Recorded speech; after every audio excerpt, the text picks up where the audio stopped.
Check out this awesome submission we got this week. Now, if you do not know what this is from, allow me to educate you. It's okay, guys. It's just a wreck. Ricky can handle it. Fire! I knew it! You're lying! I'm burned!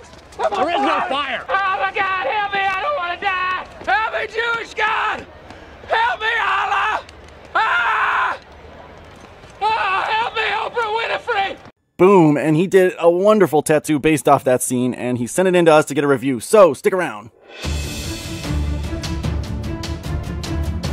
This tattoo was sent in by EJ, and he is out of Las Vegas, Nevada. If you want to check out his Instagram, EJ_SDT, and it says here that he's a student under Robert Foe, and he is an incredibly well-known tattooer, been around for a long time, does some amazing work. I'm going to go ahead and tag him down below if you guys want to check out Robert Foe's work as well as EJ's. Now, let's break it down. So, right off the bat, I gotta say it's pretty well designed. It looks like a pretty nice piece. I give him major props that he did not edit out the redness, okay? This is something we're seeing a lot of tattooers do. You see this really soft redness, the irritation from the skin when a tattoo is freshly done, and EJ here kept it fresh, kept it normal, and what he did is he just put a black backdrop behind it.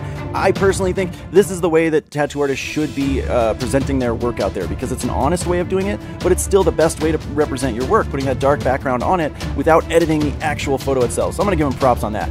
Now, for the shading, since this is a black and gray realistic piece, that's mainly what we're judging here. And I gotta show you guys, this is what he took it from, and a lot of artists, when they convert it to black and gray, sometimes they up the contrast too much or lighten it too much, and so some details go out the window.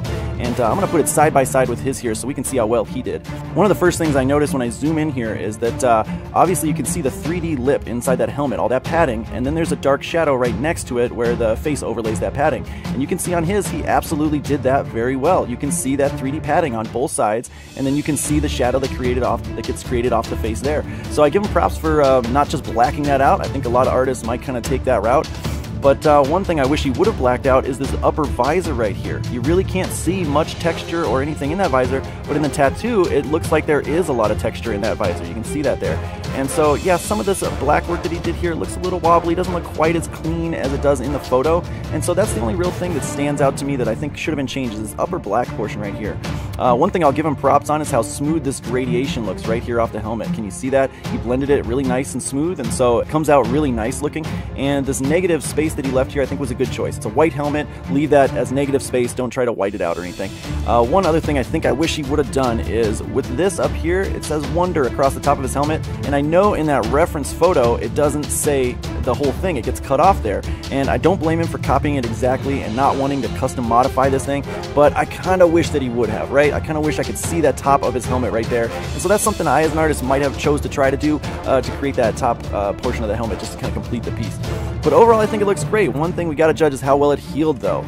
So here it is. He got his client to send in a photo. Now this photo is a little bit blurry. It's hard to see the details, how smooth they are, but that gradation still looks really smooth there. The blacks look really nice and rich, and so I think he did a really good job on this overall. I really don't have many complaints. I do wish there was a little bit better small detail here. I feel like there could have been just a little bit better. This is small though. It's on a guy's ankle, so I can't judge him too much for that. I think for the shading, overall, he did a great job. I'm going to rate this shading at a 7 out of 10. There were some spots I feel like could have been a little bit smoother or cleaner looking. Maybe some of these shadows are a little too harsh in here in the folds. But other than that, I think it's pretty good. It's also missing some white highlighting, I feel like, up here. Just a little bit. Again, I'm thinking it's a good idea that he didn't white it all out or try to add too much in there, so that was good. But there could have been a lot more glare effects in there, especially when the ones on the face really don't seem to stand out as much. I'm going to go back there. You see these little white glare effects. They don't stand out quite as much when the whole thing heals. But also, I think on the helmet, there should have been a little bit more white highlighting, especially right along these edges right here. Because if I go back to the reference, you can see those glares right there. So some things I think healed perfectly well. Some things he could have maybe added a little bit of. But overall, I think I would rate this tattoo at an 8.5 out of 10. It's really good for realism. It's really good for an artist that's still learning. And I absolutely would recommend this quality of artwork to any client. So if you guys want to check him out, he is at skindesigntattoos.com. And that's it for this one. So let him know how you would rate his tattoo down in the comments below. And if you guys want your tattoos rated, just send them in. All right, see you in the next one. Bye-bye.